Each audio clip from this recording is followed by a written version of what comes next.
This conference will now be recorded. Good evening, everyone. I would like to welcome you to the final council meeting of the 2020 year.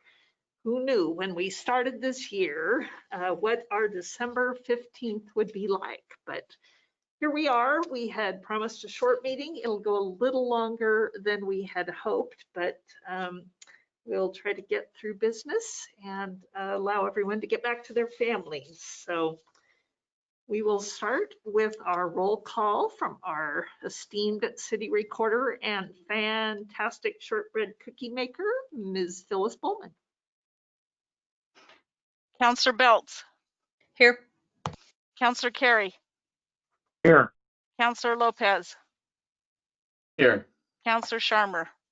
Here for the last time. Counselor Schinkel. Here. Counselor Silbernagel. Here. Mayor Kuntz. I am present, and we will rise for the flag salute. I'm going to ask Counselor Silbernagel to go ahead and lead this one again for me, and everyone else will mute. I pledge allegiance to the flag of the United States of America and to the republic for which it stands, one nation, under God, indivisible, with liberty and justice for all.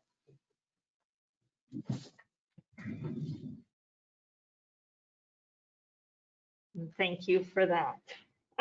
We will have this evening just our regular session with a business agenda that has several things on it, and then we will have an executive session. I will read that executive session script, but that will be in order to discuss and be in consultation with our legal counsel. And just an FYI, we will not be making a decision in that. So we will, when we return, it would be simply to adjourn tonight. Public comment. We have no one here in the room with us this evening. And I don't see participants online, except for a couple of potential counselors who can do public comment if they like. Phyllis, did we have anyone submit public comment? We did not. Okay. All right, well, we'll see when we get there if someone else has logged in. I will not read that script. So we will start with the consent calendar. Please. So this would, yep. Just real quick, I want to thank the 3 outgoing counselors for their service. Every one of you has done a wonderful job and really appreciate the time and effort you have given to our fair city. We all know how much time and effort this job takes, and just wanted to take this opportunity to acknowledge your service and say thanks a bunch. We'll have a chance to do a little bit more of that in January, but and yes, thanks for your willingness to do it again when you know how much work it is, John. yeah, that's the crazy part. So thank you. So our consent calendar is actually the minutes of our council meeting and work session, both of which were held December 1st. And I will ask if there are any corrections or additions. And if not, motion to approve would be enjoyable.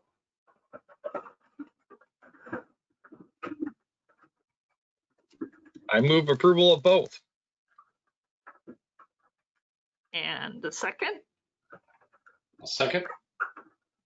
Thank you. So we'll take Councillor Silbernagel's motion and Councillor Schinkel's second, and all in favor, please signify by saying aye. Aye. Aye. Aye. Sounds like a winner. Thank you very much.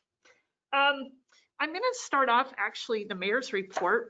We have an actual proclamation today, and this was not in your agenda, and it seems like a little bit of an unusual time to do this, but you know, I think there's certainly some value in declaring today December 15th, Arbor Day.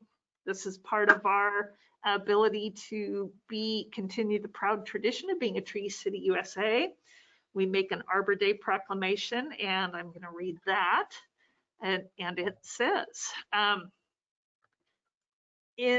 whereas in 1872, J. Sterling Morton proposed to the Nebraska Board of Agriculture that a special day be set aside for the planting of trees. And whereas this holiday, called Arbor Day, was first observed with the planting of more than 1 million trees in Nebraska, and whereas Arbor Day is now observed throughout the nation and world, and whereas trees can reduce the erosion of our precious topsoil by wind and water, cut heating and cooling costs, moderate the temperature, clean the air, produce oxygen, and provide habitat for wildlife.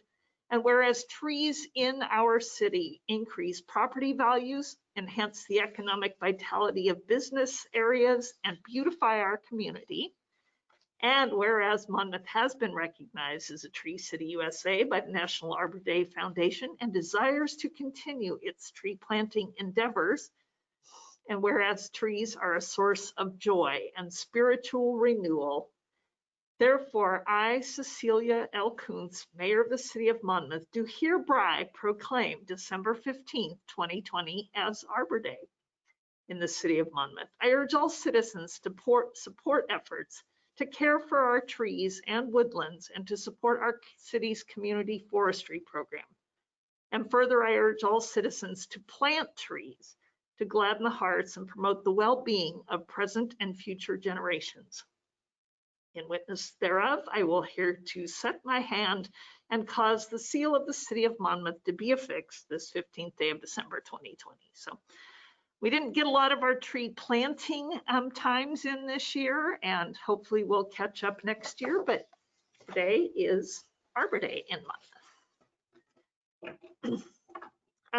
And for my report, speaking of trees, at least of the LED kind, I had the great opportunity to hand out some prizes to some of our local residents. The Making Spirits Bright celebration, which is coordinated by our very own Monmouth University Community Connections Committee and the Monmouth Business Association and our city staff.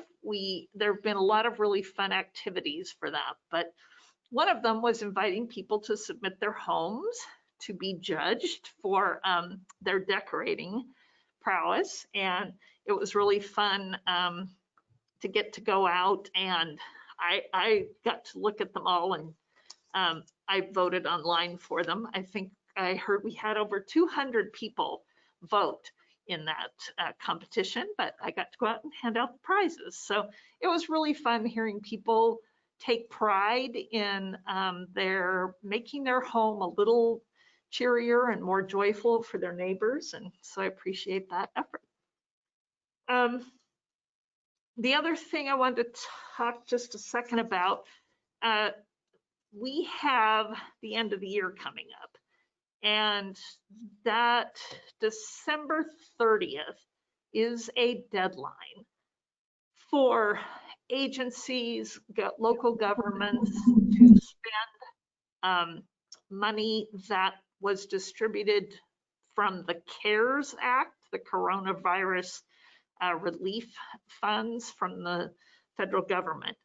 As part of that, we did give money to we took a portion of our funds and granted them to the Mid-Willamette Valley Community Action Agency that serves Marion and Polk and Yamhill counties. There are funds for rent assistance that they have, as well as utility relief. And that utility money can be spent on not only their City of Monmouth water, sewer, and electrical bill, but also internet provider bills, as well as even Brandt's sanitary service. we found out yesterday, Marty and I heard that that money is still available. So we need folks who are in need to go and apply for that. And I actually have the information I want to bring up on the screen to show how folks can go to Community Action Agency and actually apply for those funds. As far as we know, they would be able to get them retroactively. There are some criteria going away that they would need to apply, and folks would need to have information ready. There it is again. So this is all administered by the Community Action Agency for us. These phone numbers, they have a website where you can start your application. And I also want to point out that for the utility, for the energy assistance programs, the city of Monmouth, Monmouth Power and Light, actually has money every year available for utility assistance. And oftentimes that money goes unclaimed. But for this year particularly, with these funds, these COVID relief funds, please share this information with anyone you know who's struggling. This money is there, it's available, and we want people to use it if it's needed. So there's some information. We're sharing that on our social media, and we can send that out. So those of you who have other ways to disseminate the information can share it as well. Cease, would you be willing to email that information to us? Yes, Phyllis will do that. She will send Okay. this information out so we can share it. Thank you. Thank you. Please, John yes. here.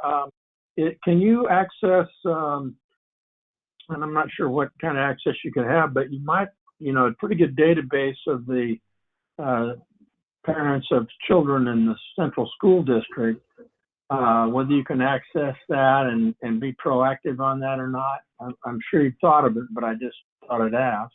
Yeah, great question. We actually will be sending that out to families as well. Yep, we have a couple of ways we get a hold of our families, and we're going to be sending that out as well to them. But for some of these funds, there's a hard deadline to get the applications in. So we don't want folks to miss that. Thank you, John. All right. That concludes my report. So we will go to our reports of council representatives of boards and commissions. Has anybody met? Councilor Carey and then Councilor Sharma. The Planning Commission met 2 weeks ago and is going to meet again tomorrow, Wednesday evening. And again, that's a continuation of the work session dealing with the code revisions and code updates that, building codes, zoning codes, that sort of thing. So that's going on. That will ultimately come to the council. So anybody wants a preview, the link, the login information is at city website. So if not, I'll report whenever we talk next. Great, thank you. And Councilor Sharma. I received an email from Pat Olson saying that the Senior Advisory Board had originally intended to meet quarterly, but with the new COVID-19 restrictions that the governor has imposed, they have decided not to meet in person. So that will probably be happening. Their first meeting of 2021 will be probably next year. So I don't have the information when it will be. Thank you. We'll get that out. Yep, tough to meet. And Councilor Lopez. Thank you, Madam Mayor. I have three an update and two reports to bring. First off, the Minnet board. Our next meeting will be this Thursday, the 17th at 8 a.m. We are still meeting virtually. We have lowered the cadence of these meetings in the time of COVID. So very much looking forward to bringing you an in-depth update after this meeting concludes. Also, the Mid-Willamette Valley Homeless Alliance met. Unfortunately, I was unable to make the meeting last week, but our brand new city manager, Marty Wine, was able to attend in my place. And Marty, I thank you for that, as well as for the wonderful report back. As you may imagine, there's still a lot of focus on COVID response and how that relates to the homeless, as well as the ongoing wildfire response. I know that this year has been so rapid fire with these crises, but there are still many that are dealing with the repercussions of these in our community, and just knowing that there are those out there that have not forgotten and are still working doggedly to be able to meet those needs. Within all of that, there is a recognized need through the Homeless Alliance for more involvement and engagement in rural communities, and specifically Polk County. So I know that the Alliance was formed officially in the middle of COVID. Then very shortly thereafter, literally, I think it was our second meeting, the fires really took precedence. But as we're able to try to deal with some of these, issues, we're also looking at the longer term needs of our residents and in these rural areas that sometimes can be left out of that immediate access of services. So there will be renewed efforts there moving forward. My final report is actually regarding a newer initiative. And this is a new caucus that's been created through the League of Oregon Cities. This is the Oregon Local Government People of Color Caucus. And I had the pleasure to attend the inaugural meeting and pass the bylaws and really look at some of the grander organizational matters with creating a new caucus. But in a nutshell, this will promote positive and effective relationships among city officials of color, their communities, and political leaders. And that's the overarching goal. There's a lot of other detail that I look forward to bringing forth to you, and also looking forward to reaching out to our newly elected people of color. And right now, early on, we will be doing just a lot of awareness campaigns and advocacy, getting people to know that this is something that's out there, and it's a tool for folks. So those are my reports. Thank you. That's great. Thank you. And so that's not by region. That's just the caucus will be the statewide. So great. Lots of good connections all over the state then for. Absolutely, yes, statewide, and this is something that has been in the works for quite some time, and then it was one of those things that all of a sudden there was a lot of energy behind it very quickly, and I'm really grateful for that. Oh, that's wonderful. Thanks for sharing that with us. Any other boards or commissions?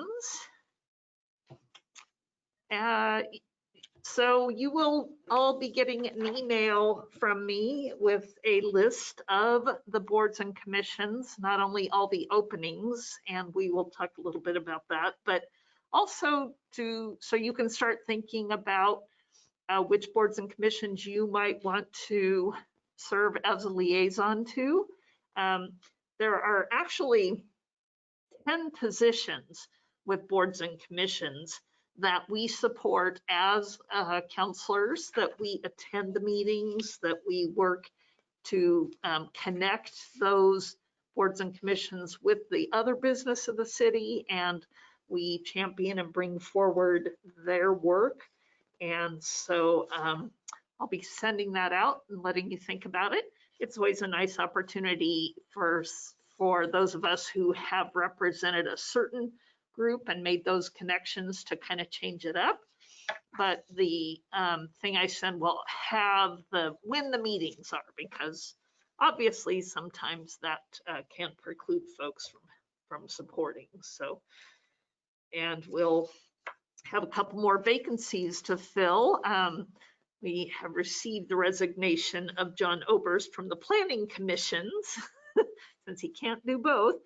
And we will be, unfortunately, having to have a resignation on the Tree Advisory Board, as Carol McKeel will not be serving, at least as a member of that board or commission next year. So we have a lot of other openings, and I'll talk through those in January.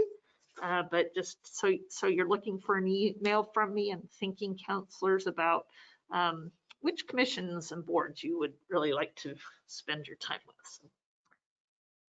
And speaking of the city manager's report, Marty Wine. Thanks, Madam Mayor, and good evening, Council. I'm going to spend most of my time on the city manager's report tonight to add to the mayor's comments about boards and commissions. And I'd like to enlist the help of council in re-engaging on our process to recruit for our city boards and commissions. And what I'm about to say might be more of a reminder than a major change in our process for appointment. But as you know, because you're serving in the liaison roles, we have 16 boards and commissions, including the Monmouth Engaged work. And there are vacancies on all of them that need to be filled. So as the mayor just related, the highlight of this message is also that we are looking for good volunteers from the community to serve and fill a lot of these roles.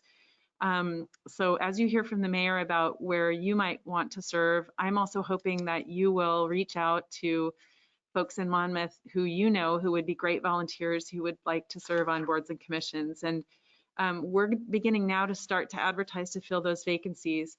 And I thought I'd share with you tonight what we're going to do to start with the budget committee vacancies. What we're going to be putting in place is we're going to start putting an opening and closing date in place so that we'll do a call for applications, and we'll try to leave that open for 3 weeks to a month. And we have 4 vacancies on the budget committee. So the budget committee will be our first test case. We need to get those positions filled so that we can talk with all of you in January about our upcoming budget process. And then what we'll be doing is also asking council to engage in probably a subgroup of council that the mayor will, give some thought to who will serve for each of the boards and commissions, to do a brief interview process for the applicants we receive for each board and commission. They'll give you a chance to be a little bit more deliberate and get to know the folks who are applying. And as you know, the charter has the mayor making appointments, but it's with the consent of the council. So I think what we're trying to do is insert a step or two so that we have a time that's open and closed for applications to come in, and a deliberate effort to solicit applications for these boards and commission spots, and then ask you to take part in an interview process with the applicants so that you can recommend to the council, as the mayor makes a recommendation for appointments, who will be joining those boards and commissions. So look for, we opened a solicitation for our budget committee members last week. It's going to be open through December 31st, and then early January, we hope to go through just a brief interview process. So you'll get a chance to have 4 new folks join the budget committee. So that's just a highlight of how I think we're hoping to have that process look going forward. And what the ask is of each of you is to please tap your networks and the folks who you think would make great volunteers to participate with the city, and invite them to apply.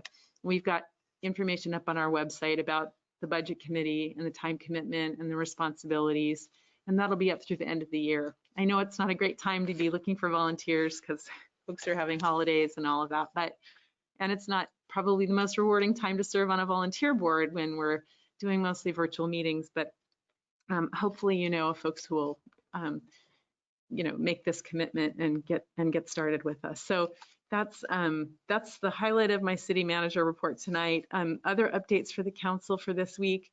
I think I mentioned in my Friday notes that now is beginning the hard work of implementing our stormwater utility, and what that looks like is lots of information that'll be coming forward on the website about why we created the utility and also about the fee, and communicating to our ratepayers about what to expect in the upcoming year.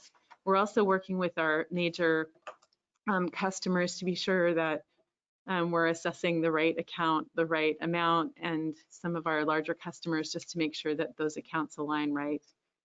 We have hiring processes underway in the police and the public works departments, and those processes are moving along to hire police officer and also utility specialist positions that are just closing. Let's see, in public comment, you've already heard this is the last meeting of 2020, and I just want to join with the other comments that have been made already to thank all the outgoing members of council for your care and commitment to the community. And even though I'm just joining you here in the organization, I'm hoping that even though we have not had a chance to work together, I'll look forward to doing that going forward as part of the community. On the COVID-19 front, save the 2 staff positive cases to date, our staff are remaining healthy, which is great news. And today, if you're tracking along, the governor announced the updates to the COVID-19 risk levels, and Polk County remains in the extreme risk level. So our city services look the way they have for the last month, but we'll continue to track along with that. Let's see, Oregon Health Authority is publishing the county data weekly, and then every 2 weeks, a reevaluation of the risk levels. And then the only other mention I would make is that we heard today also that Governor Brown has announced that there's a special legislative session planned for Monday, December 21st, this coming Monday, for COVID-19 pandemic and wildfire relief. So we'll see what that one-day special session looks like. It sounds like there are a few policy proposals, and there's a proposal for financial relief on both fronts. So that's all I've got for city manager report for tonight. Thanks very much. Thank you. Any questions for Marty? All right, we have come to the time for citizen comments. I see that we do have someone on the line, and not sure if that was to make a comment at this time. We do have 3 minutes reserved, and if you are watching and wanted to speak, do so. I'm not seeing our caller speak up, so we will move forward with our business agenda.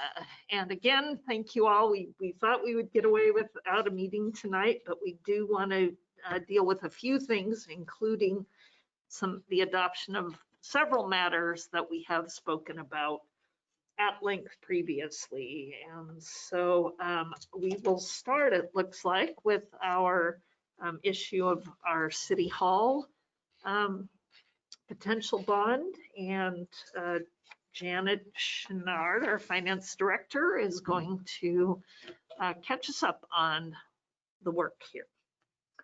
Thank you, Madam Mayor and councilors. I apologize if it looks like there's 2 of me. It's because I'm double dipping here with my laptop and my computer so that I can have both video and sound. Technology at its finest. I would draw your attention to the staff report in the packet, which essentially outlines a lot of what you already know about what poor condition City Hall is in. Going into some amount of detail for those of you who might not be aware, and for the benefit of readers. What we're hoping to do tonight is remind you, in addition to how much such a move might be needed to replace the City Hall, also talk about some of the work that's been done to date to try and finance such a move. And so you'll see in your staff report that we talk about the reserves that we're working on setting aside to finance approximately $2.375 million towards a $9 million building. And we've also, as you know, identified urban renewal funds to the tune of about 3.65 million. And so what we're proposing, based on your interest in moving quickly on this project in order to not have the costs increase significantly, is to try and put forward a ballot measure for the May 18th election. And that would involve us having to move fairly quickly. You'll see that we've outlined next steps. What we're contemplating at this point is a general obligation bond of up to $3 million that we would take to voters based on a 30-year term. Right now, looking at interest rates as of today, which of course can change, but it looks like that would represent about 19 cents per $1,000 of assessed value. So the average home in Monmouth is about $200,000 as confirmed by the county. And so that represents about $38 a year for the average Monmouth taxpayer on their tax bill. Obviously, if we went to a 20-year bond, we'd pay it off sooner, but that would result in it costing approximately 27 cents per thousand or $54 per year on the tax bill. And that one of the advantages of doing a 30-year bond is that it spreads it out over time. It does cost more in total interest. However, in theory, then everyone gets a chance over the next 30 years to pay for it. So people will come and go, and people who will benefit from it may not be the same people this year as in 30 years. So that's one of the rationales for a longer term. So there's trade-offs with either option. And then you'll see that I've outlined the next steps leading to get to election day on May 18th. Basically, we will be publishing, if this resolution that we've attached tonight passes, we will be, and the ballot measure with the draft language passes at your hand, then we will take that forward and publish it and ensure that electors are given 7 days to file a petition, which is part of the law that needs to happen. And then if there are no challenges, then we'll move forward with the rest of the work that needs to be done to start having folks go out and either campaign for or campaign against. So before you tonight, there is a resolution that talks about how we would set up that financing. It does provide, this was put together by our bond counsel, and it provides for delegated authority to the city manager and the finance director to work on that, those documents that would need to be put in place for such a bond measure. And then it also allows for us to reimburse costs to date, which would be a very helpful move as well. The ballot title, I won't get into in great detail, but you'll see it meets the number of words with a lot of careful assistance from, again, from our bond counsel and from City Attorney Shetterly. And so we have what we think is a objective set of points under the summary and a short and objective question. With that, I think I would turn it over to you, Council, to discuss and ask me any questions, and then if you're inclined to adopt the resolution.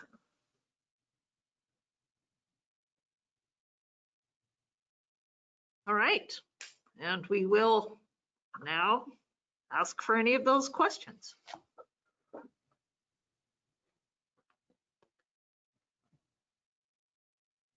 I know we have been through this before as a council, not myself personally, before I was here trying to work through these issues, and we've certainly talked about City Hall a number of times.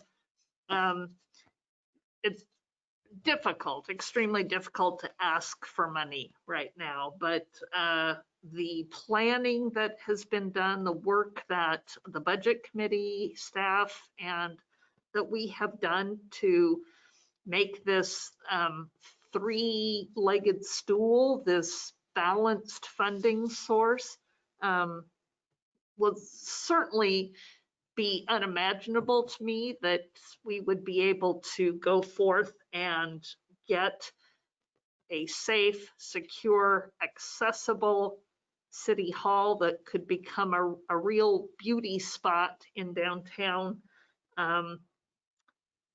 by only asking for basically a $3 million bond. That's the prudence with which this request is made certainly reflects Monmouth's history as being fiscally responsible and careful, and difficult times to ask. But if we don't do it now, as we say, not only will costs go up, but we hasten the chances that what we do have will become completely unusable. And then we would be in much worse position, frankly. John, Carrie. What is the last time we talked with FFA, they were going to come back with some slight modifications, and where are we with them? Sure, thanks. Council, staff continues to work with FFA, and at the last time you heard from them, they had reached a point of schematic design, which is what is the estimate that's before you now for that level of design. They continue to refine that design work, and in the middle of January, they hope to be at the next phase of design with a more refined cost proposal. I think that the reason that we're bringing the resolution to you to place this on the ballot tonight is that our intention is that the financial construct of how we will fund a city hall, we are not expecting for that to change appreciably. And if it does, we'll be refining the design to be able to fit within the funding available. But you will hear from, to directly answer your question, Councillor Carey, you'll be hearing from FFA again in late January to early February with the next refinement of cost and design on this project. And it could be that we will have choices to make about how this project will look, but they're continuing to move toward, we've engaged them to bring design documents forward so that we continue to move toward construction. We're making the assumption that if voters will approve this third of the funding that's needed for the full amount of the building. And so we're proceeding with the design approach, and you'll hear from them in, probably 6 weeks. The concern that I have is that because it started out at 7.5, now it's at 9. And, we're asking, the three-legged stool, as we like to say, we're asking voters for 3, not to exceed 3, and which is fine. And I'm sure if there's a slight uptick, we can make up in other areas. But I hate to be caught woefully short. And if $3.5 million would have made it easier, we'd be better. So I don't know whether they've given you any indication as to how they're tracking on that, or perhaps they haven't started work on it in terms of the costing, updated costing. So FFA needs some inputs from a series of studies to give us an updated cost, and it includes a geotechnical analysis, and it includes we're doing we're doing an environmental assessment. And so as those studies are completed, FFA will have more information, and they need some information from us about the elements of the building, which we're finalizing this week. And with that information, they'll be able to give us a better sense of cost, but we don't have anything at the moment that looks more refined than what you've already seen. Well, I think the quicker we have the quicker we have a something, call it tangible, some elevations that we can count on, that sort of thing. That would be, obviously that would be to everybody's benefit. So, okay, so we'll see them in mid-January. Okay. Thank you, Councillor Carey. Anybody else with questions? So we do have some potential motions here. A motion if we choose to adopt resolution number 1913. And this would be the official start of a process which creates certain expectations of us and also certain limitations of our staff regarding the kind of work that can be done to put information together about the bond, but it will give us an opportunity to begin the hard work to be done. So, Madam Mayor, could I add to your comments about that? Yes. If I could, thanks. Council, I guess there are two other points that I think are probably important to make at this point and things you might be wondering about. One is about communication. As the mayor just referenced, at the point that the city refers this measure to the ballot, our staff can only provide neutral and factual information about the impacts of the measure and the elements of the project. So what that means, and you all know this because you've been involved in it before, but what it means is that a campaign outside of City Hall is what needs to be developed in order to, if there's anyone to advocate for or against the measure. So, so the mayor's right that what we're going to do is if you make the choice to refer this measure to voters tonight, after the appeal period that Janet referenced in her presentation, although the city would be limited about communicating about anything except just the facts of the project, we're putting together communications information right now so that can be up on our website, and we would be hoping to work with the Secretary of State to get safe harbor on that neutral factual information. So we're communicating as much as we have been and more about what the project is about. So on the communications front, we're developing those messages now and hope to have them ready by the time that this would go be filed with the county. On the other front, I guess I mentioned the campaign. So those were the two things I just wanted to mention is in case you're concerned about communication, I just want you to know that we're putting messages together now so that have everything to do with the history of the project and also why we need a new city hall and what the condition is that it's in right now. And also the way the financial structure, this three-legged stool, and the fact that we've reserved funds, that the Urban Renewal Agency is contributing, and that the ask of the voters, to talk about the way we would fund the project. So that's on the way also. But this referral decision, I know it's got a bunch of things that go along with it, and our hope would be that at the January meeting, we'd be supplying that for you so that you also we'll all have the same information that we can talk about the project. Thanks. thank you. Okay. Darren, Councillor Silbernagel. So it sounds like the city's ready. That was one of the things I was curious about, is to make sure we were ready with the background stuff that we need. Because I think I was thinking the PAC had a play in that as well. And once we pulled the trigger on that, and if we do that between now and the first of the year, we could kind of double dip between years. We could do it for 2020 and 2021.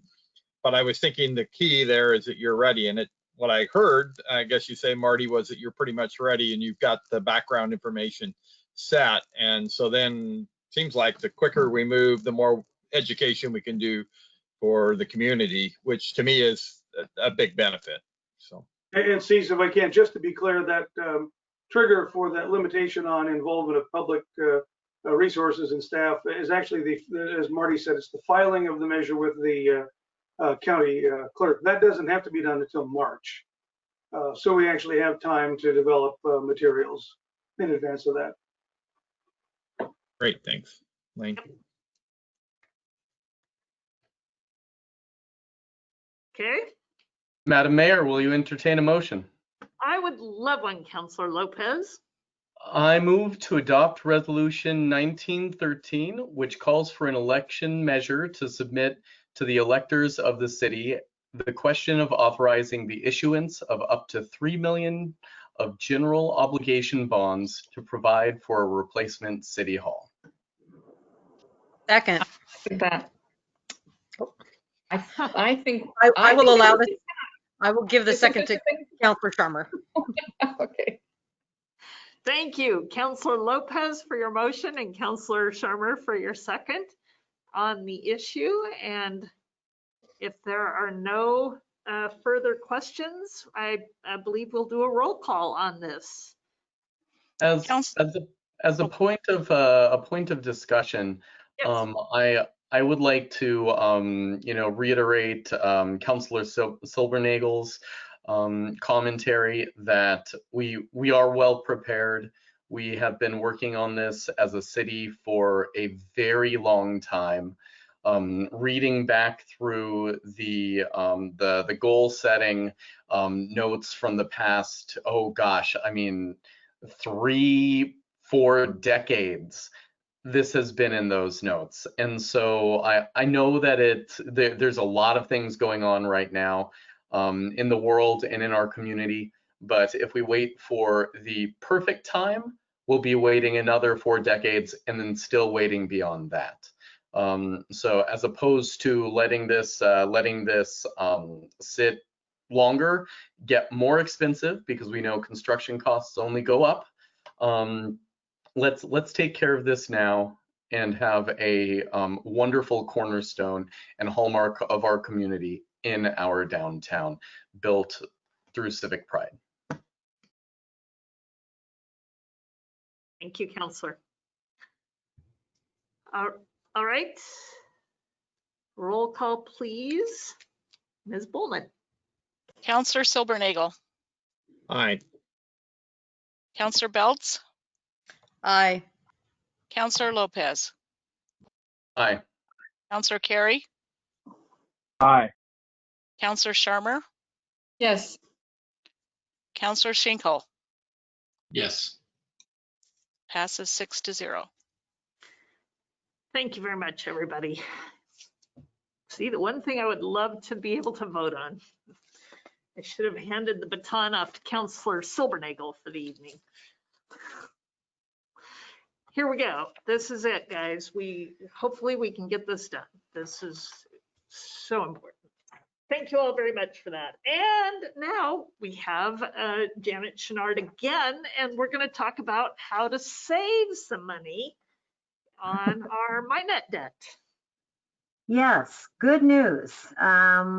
It looks as though, based on a current refunding of our advanced refunding, we can achieve savings in the range of about $500,000. Again, after having saved, as you know, about $1 million 3 years ago when we did an advanced refunding of the MyNet debt at that time. We can only current refund one of the tranches, but still, with the way interest rates have fallen, it bodes very, very well for some savings. We're wanting to move on this one about as quickly as we moved on the last one, not driven by tax law this time, but driven by the good news of vaccines and such, which could have an impact on interest rates. So in order to take advantage of that interest rate, our timeline for doing such a refunding is likely to be mid-February. And so what I'm bringing to you now is a resolution number 1912, and hoping that you will allow us to proceed with doing a different debt issuance before we hopefully do the bond issuance for the City Hall.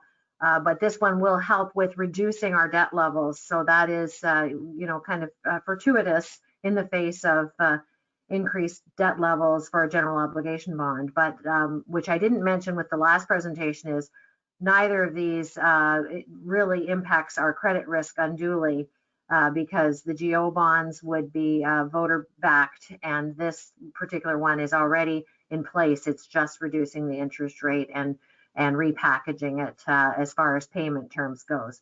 So with that, I would take questions. Otherwise, I would ask that you consider approving the attached resolution to have the city manager and I go forward and finalize bond documents for this one as well.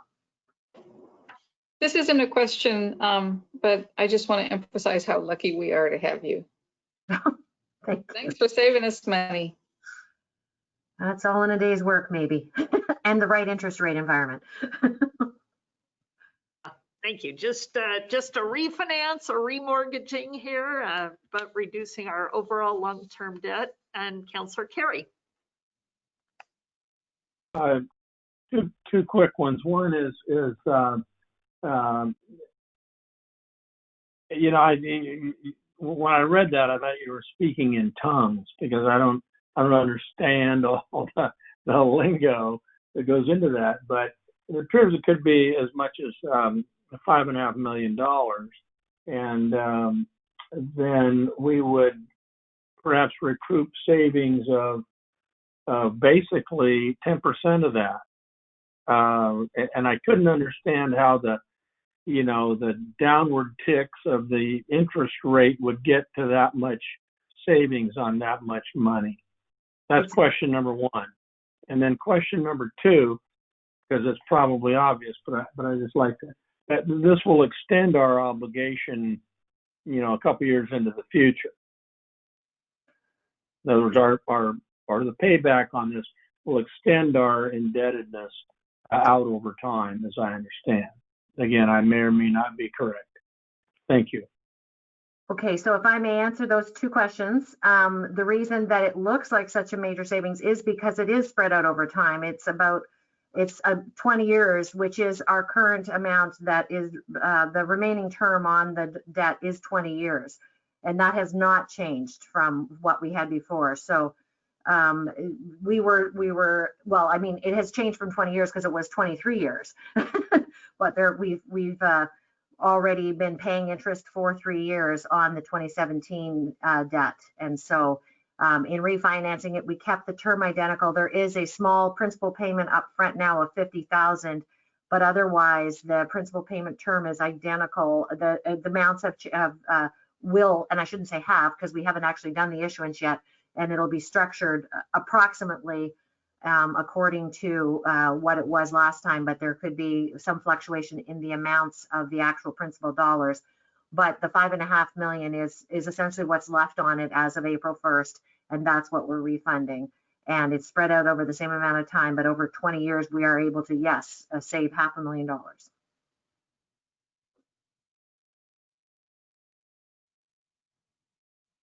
Other questions? Okay. So again, this would require a motion and a roll call vote. And, a bunch of time on Janet's part while she's trying to redo the utility billing system. And, you're in, just a few. Councillor Silbernagel. I move to authorize the city to enter into a refunding bond issuance as outlined in resolution number 1912. And a second? Second. Okay, thank you, Councillor. Would you read the ballot title, the resolution title? Usually the motion tracks pretty closely with the resolution title, which it should. This one's a little bit off of that. If you'd read the resolution by title, I'd appreciate that. I will. It is a resolution authorizing refunding bonds. Beautiful. Thank you. Thank you, Councillor Shetterly. Councillor Shetterly. Councillor. It has been moved and seconded, and we will take the roll call, please, Phyllis. Councillor Schinkel, Yes. Councillor Carey, Aye. Councillor Sharmer, Yes. Councillor Silbernagel, Aye. Councillor Belts, Aye. Councillor Lopez. Aye. Passes 6-0. Thank you so much. And we will now move on to finish up the couple of things we have in the works with Suzanne Duffner, our Economic Development and Community Planning Director. Suzanne. Okay, great. Good evening, Madam Mayor and members of the City Council. So we have a couple of second readings tonight for two different ordinances. The first one is for ordinance number 1395, and this is to adopt the legislative amendment 20-02 to update the city's floodplain zone. If you'll recall, there's been a public hearing the city council had on this particular legislative amendment in November, and the Planning Commission also held a public hearing back in November as well. These updates to the city's floodplain zone are needed to comply with FEMA's current floodplain management ordinance requirements. So we will still be eligible for homeowners that reside in the floodplain to be able to purchase flooded. So you have before you the second or the ordinance that's attached, and there's a motion in the staff report as well. So I'm happy to answer any questions you might have about it.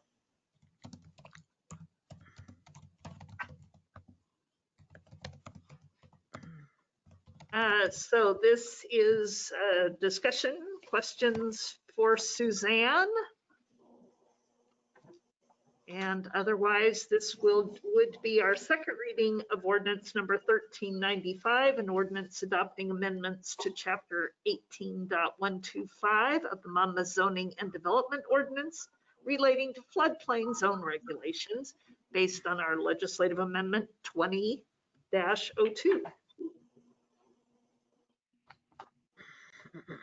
Without further questions, I would entertain the motion.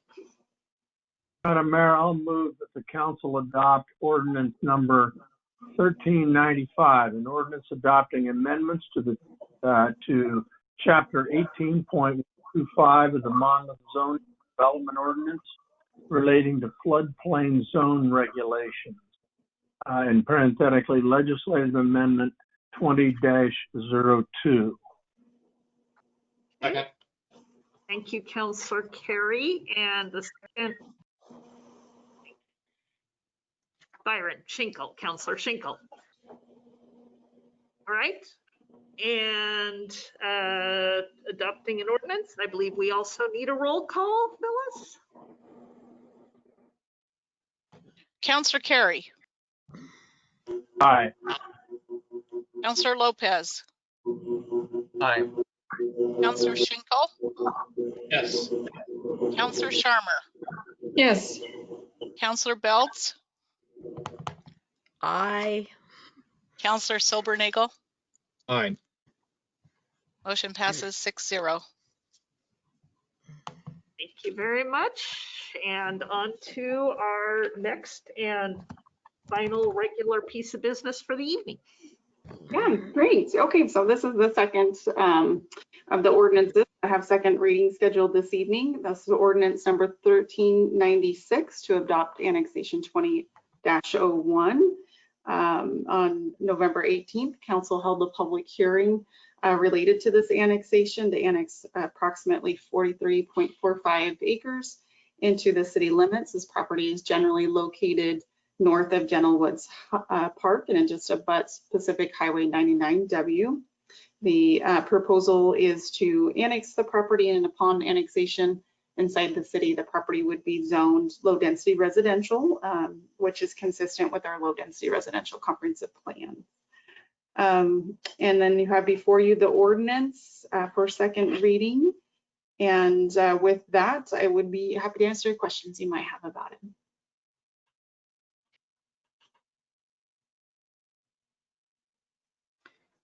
Seeing no questions, this is then again the second reading and adoption of ordinance number 1396, an ordinance declaring 43.45 acres described as assessor map number 8419, tax lot 1100, currently owned by the John Buell Ward Trust, as annexed into the city of Monmouth.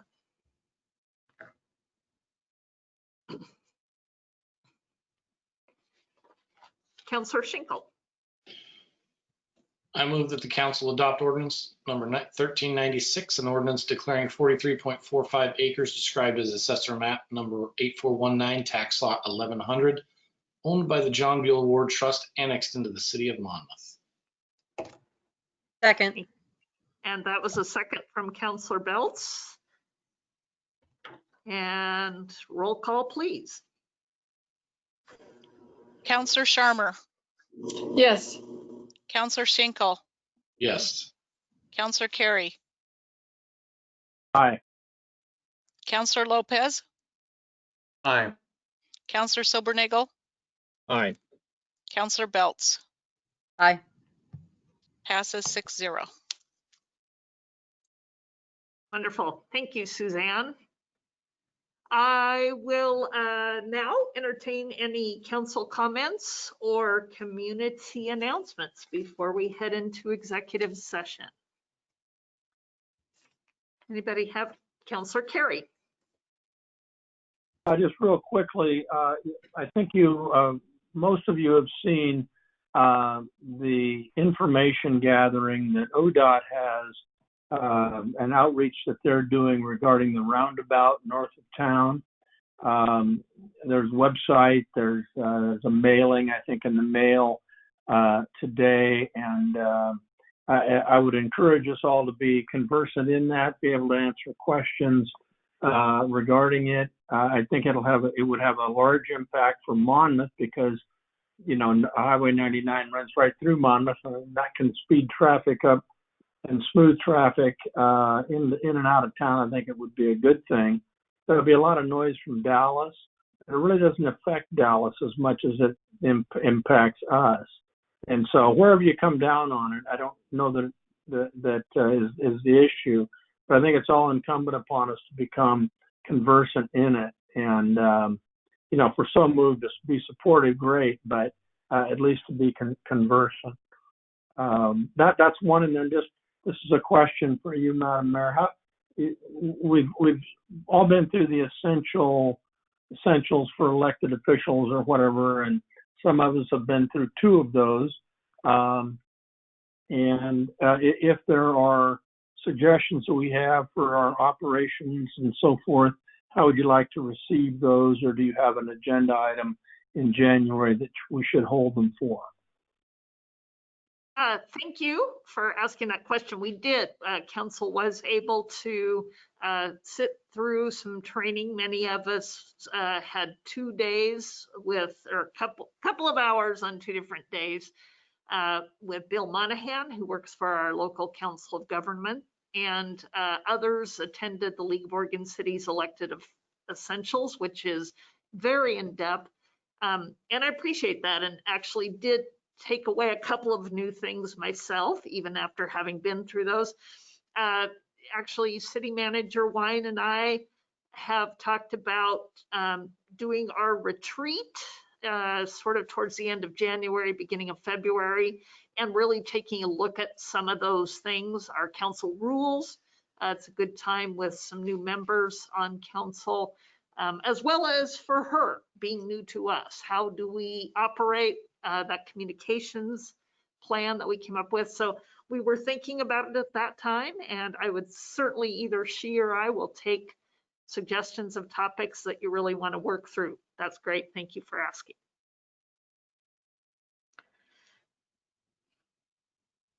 Yes, Mr. Oberst. Just wanted to offer myself to council members and future council members. I spent a whole lot of time at ODOT during my years as mayor, and I have a real good understanding of the roundabouts and how they function. If anybody would like a conversation about that, please feel free to give me a call, and I can give you some background. I am a big fan. So please feel free to give me a call if you want to have more information about that. Thanks, John. And Councillor Silbernagel. Well, we had 200 food boxes that we distributed this week again today, and I expect that to happen the next 2 Tuesdays as well. So, you know, watch the St. Patrick's Facebook page, St. Patrick's Church Facebook page in Independence for timing of that. But I expect it to happen at least the next 2 weeks, and then hopefully there'll be a phase 5 that will continue it into January. Yes, thank you. And the school district will be continuing to provide meals as well throughout the winter break. Actually, we will be having continue with our pickup for any youth ages 1 to 18 at our schools, and more information can be found on the Central District website as well. So definitely huge need for that. The high school FFA group did their usual packaging of food, and that food is being distributed to the food bank as well as to the Monmouth Independence Christmas Project, which is still accepting donations of food and Toys for Tots. And those donations can be delivered to the Female Depot, which is at the Broad Street entrance of our library. They're still looking for help and for volunteer information. So calling them is a great way to figure out how to continue to help families in our community.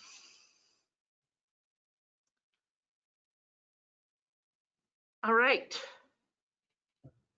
Seeing no other council comments, we will go into executive session, and we will meet in executive session for the purpose of discussing consultation with legal counsel. This executive session is held pursuant to ORS 192.662H, as in Henry, consultation with legal counsel, which allows the council to meet in executive session. Designated staff shall be allowed to attend the executive session. All other members of the audience are asked to leave the room. No decision may be made in executive session. And at the end of executive session, we will return to the open session and welcome anyone back.